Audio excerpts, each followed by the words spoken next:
Régióbéli kirándulásainkat hol másutt is kezdhetnénk, mint a királyok városában, Székesfehérváron. Az ősvárost Géza fejedelem alapította 970 körül, és ez a hely lett a fejedelmi szálláshely. Szent István idejében is Fehérvár volt az egyetlen valódi város, egyben királyi székhely is.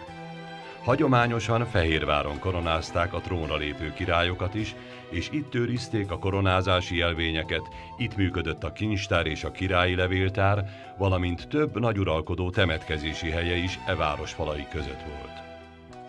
A török idők ugyan megakasztották Fehérvár fejlődését, de az idegenek kiűzése után az 1700-as évektől látványos átalakuláson ment át a város.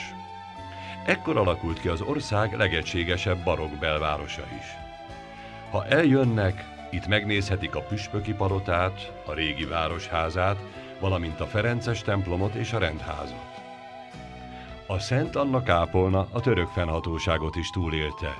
Az 1470-ben épült kiskápolna mellett azonban már egy 300 évvel fiatalabb nagy templom, a Szent István székesegyház áll.